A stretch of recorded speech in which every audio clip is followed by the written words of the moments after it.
քննադատություն, ինչ տեղ ունեցավ ձեզ։ Ինձ բերեք sense ասենք, հա, ես երբ որ քննարկում եի գործընկերների հետ, ասեց հույս կա, ասեցի հույս մի քիչ կա, հավատի խնդիրն է։ Համապատասխանաբար Սահմանադրական դատարանը ուներ հնարավորություն, պատմական հնարավորություն առաջին անգամ անվավեր ճանաչել ընտրությունների արդյունքները, որովհետև ինչպես ես իմ անորոշ 6 օր տևած 5 օր տևած դատական նիստերի ընթացքում մի քանի անգամ արձանագրել էի, որ այս բողոքարկումը որակապես տարբերվում է մնացած բողոքարկումներից։ Ոչ թե նրա պատճառով, որ մնացած բողոքարկողները վատ էին բողոքարկել, վատ էր բողոքը, բայց այս դեպքում մենք ունենք շատ ունիկալ մի իրավիճակ, երբ ըստ էության մանդատներ ստանալ կամ չստանալու հանգամանքը կախված է եղել բացառապես կենտրոնական ընտրական հանձնաժողովի կողմից ընդունված որոշմամբ։ Այսինքն եթե այդ որոշումը չէր լինում, ստանում էին մանդատները, այդ որոշումը կար, չէին ստանում մանդատները եւ համապատասխանաբար մանդատները չէին ստանում այնպիսի ցածր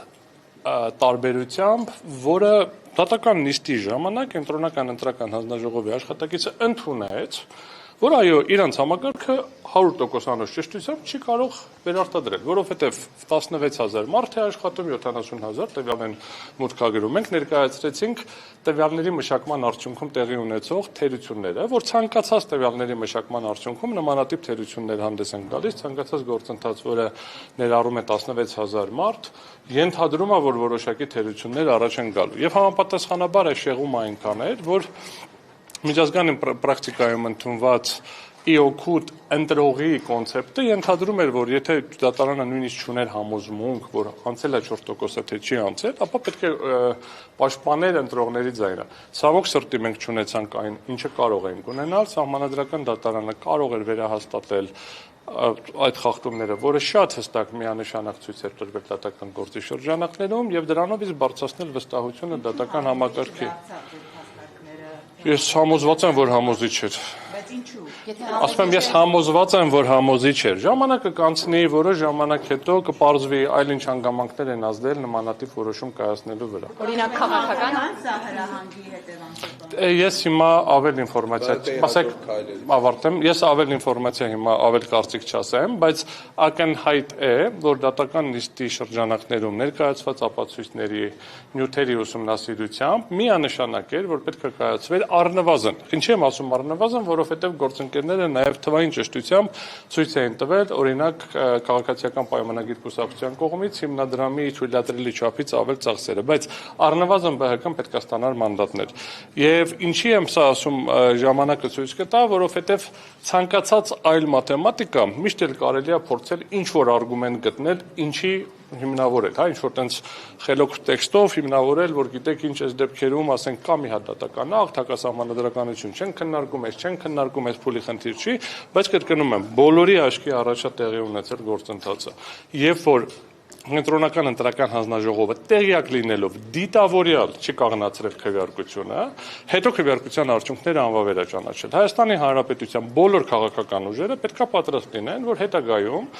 Կենտրոնական ընտրական հանձնաժողովը ցանկացած քանակի տեղամասերը ուղղակի անվավեր է ճանաչելու ինչ որ հանգամանքներում, որովհետև միշտ էլ լինելու են խախտումներ եւ ազդելու ընտրությունների արդյունքների վրա։ Մի քայլ էլ առաջ գնանք։ Ինչի է ընդամենը 2 տեղ անվավեր ճանաչել։ Իրականում ինքը մեծ ուրախությամբ 30 տեղ անվավեր կճանաչեր եւ օրինակ Հայաստան դաշինքն էլ չէր հաղթահարի 8%-ը։ Մի հատ պատճառ կար դրա համար, որ դա չի արել։ Ընդամենը մի պատճառ։ Սահմանադրությունը երաշխավորում է 3 ուժի անցնելը ազգային ժողով։ Եթե երաշխիքը չլներ, համոզված եղեք 20 30, 50, ինչ-որ տեղամասերում, ինչ-որ խախտումների արդյունքներով անվավեր կճանաչի։ Եվ ԲՀԿ-ի հաջորդ քայլերից։ ԲՀԿ-ի հաջորդ քայլերի հետ կապված գործընկերները կներկայացնեն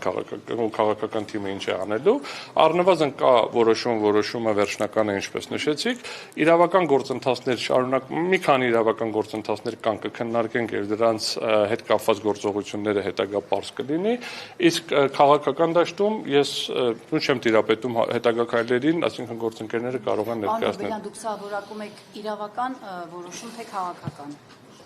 Սահմանադրական դատարանի որոշումները միշտ իրավաքաղաքական են, որովհետև սահմանադրական իրավունքը ինքնին քաղաքական իրավունք է, բայց սահմանադրական դատարանը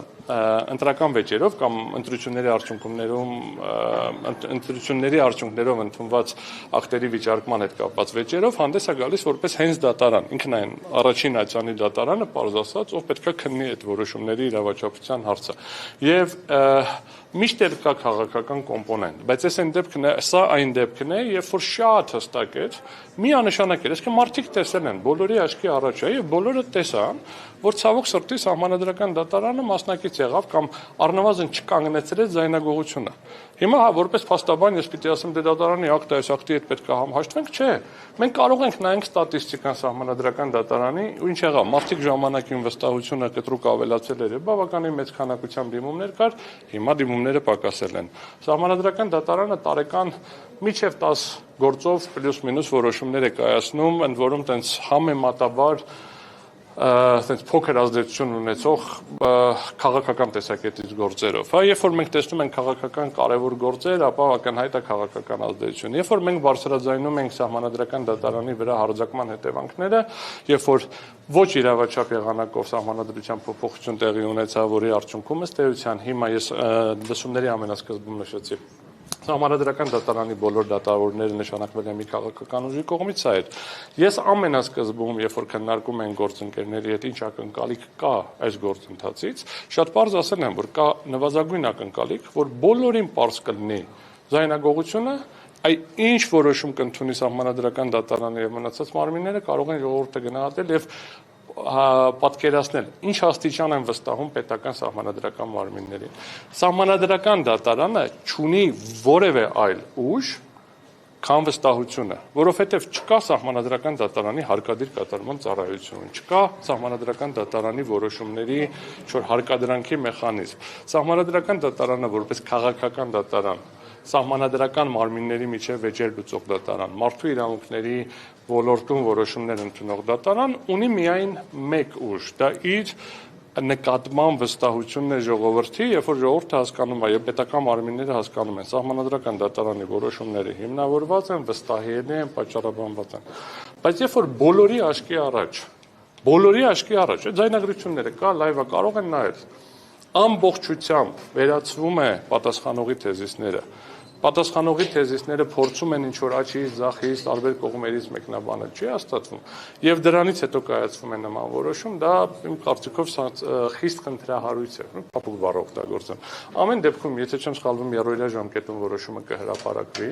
կտեսնենք որոշման մեջ ինչ պատճառաբանություններ են գրել, բայց մինչև այդ պատճառաբանություններին անդրադառնանք, կրկին ուզում եմ արձանագրեմ, որ Սահմանադրական դատարանը ոչ թե դիմող Սահմանադրական դատարան վեճի կողմը, որ մտածի այդ դիմողի արգումենտները ինչով կարելի է գեղեցիկ շրջանցել, մի քիչ խելոք տեքստով շրջանցել, ինչ արգումենտ բերել, որ շրջանցել, այլ պետք է հանդես գա դիմողի եւ պատասխանողի միջև արբիտրի գիծդատարանի դերում եւ լուծի կողմերի միջև։ Դե ես ներկայացրեցի նոր։ Դե ասեցինք։ Չէ, միջազգային եւ ցենց ասեմ, այլ իրավական գործընթացների մասով որոշում ունենալուն պես կքննարկենք վստահորդի հետ կհասկանանք հետագա։ Մի վարքան ավարտեմ, հեսա այլ իրավական գործընթացների մասով կքննարկենք եւ կդիտարկենք այս պահին ավել դետալներ չեմ ասի, երբ որ կունենանք որոշումները, մի քանի իրավական գործընթացներ կան, որոնց իրականացնել, չիրականացնելու եւ ինչ ծավալով իրականացնելու հարցը քննարկման առարկա պետք է դառնա, բայց մի փաստ մնում է, փաստ, որ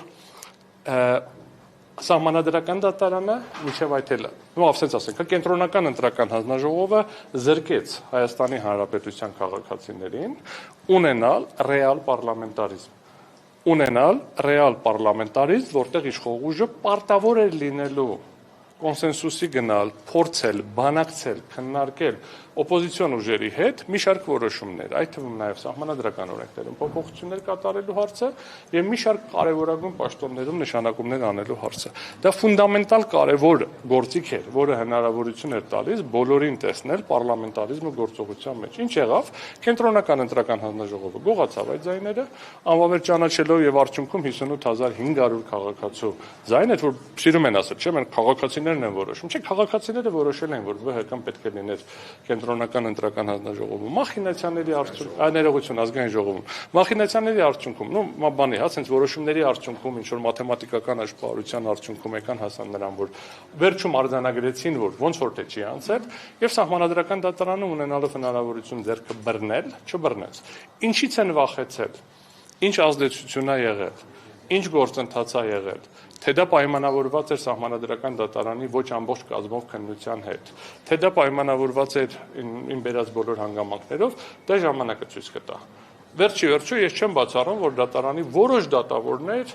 ունեին նման համոզմունք եւ կայացրել են նման որոշում, հա, այսինքն ըստ էության արձանագրելով, որ հարցադրումների ժամանակ մենք տեսանք որոշ դատավորների կողմնակալ մոտեցումը ըստ էության որոշակի հանգամանքներին, երբ որ հարցադրումները տալիս են։ Հետևաբար մենք կրկնեմ հետագա գործողությունները որոշումը ստանալուց հետո կորոշենք։ Այս դեպքում 7 դատավորները առանցին որոշումներ են կայացնում, դրանք միավոր Չէ, զեկուցող դատավորը կազմում է, ըստ աշխատակարգի հետևյալն է, զեկուցող դատավորը կազմում է որոշման նախագիծ, աշխատակարգային որոշման ժամանակ քննարկվում է այդ նախագիծը, քվեարկում են, եթե 5 ձայն ստանում է այդ նախագիծը, համապատասխանաբար դա դառնում է վերջնական, ընդունվում է։ Եթե մեծամասնությունը դեմ է լինում, զեկուցող դատավորի փոփոխություն է տեղի ունենում, նոր զեկուցող դատավորը կազմում է նոր նախագիծ արդեն այլ որոշմամբ եւ դա նույնպես դրվում է քննարկման եւ քվեարկվում է, եթե 5 ձայն ստանում է, դեռ կարող է խմբագրական ինչ-որ բաներ փոխվեն, բայց կոնցեպտուալ դա է։ Պարոն Նորբելյան, այն քաղաքացիները, որոնց ձայնը ըստ էության որոշիչ չեղավ, անվավեր ճանաչվեցին, այդ քաղաքացիները կարող են դիմել միջազգային դատարաններ եւ կոնկրետ որ դատարան։ Նայեք, միջազգային դատարաններ դիմելու հնարավորություն առկայություն կա, ցավոք սրտի միջազգային դատարան դիմելու արդյունքում ընտրությունների արդյունքները չեն փոխվելու եւ Հայաստանը առնվազն 5 տարի կամ ինչքան որ կլինի հայ, այս ակնկալում եմ, որ ավելի կարճ չի ունենա հնարավորություն ամբողջական պարլամենտարիզմի գործիքակազմը կիրառել, ընդամենը մի գործիքն է կիրառվելու, 2/3 մեծամասնություն չկա, սահմանադրական փոփոխությունների մի շարք հարցերի համար ստիպված է լինելու ընդդիմության падգամավորների ընդդիմության հետ բանակցել, բայց այն գործիքը, որ մենք կարող ենք ունենալ, եւ դա շատ ավելի մոտ էր, դա էր քաղաքացիների կամքը, որպեսզի ազգային ժողովում լինեին 4 ուժեր, որովհետև կրկնում եմ, ոչ մեկը չի բարձրաձայնել, որ ԲՀԿ-ի օգտին ինչ-որ միջամտություն է եղել այդ անվավեր ճանաչված տեղամասերում։ Բոլորի աչքի առաջ էր Վահագն Հովակիմյանը, ասում են, հա, խնդիր չկա, զինվորները քվեարկել են, ոչ մի խնդիր չկա, միակ խնդիր առաջացավ այն ժամանակ, երբ որ պարզ դառավ, որ թվերը ճիշտ հաշվելու դեպքում ԲՀԿ-ն ասում է։ Քաղաքացիները ինչպես կարող են իրացնել։ Հավելյալ այդ մասով մենք հավելյալ տեղեկատվություն, եթե անհրաժեշտություն լինի, կտրամադրենք։ Շնորհակալություն։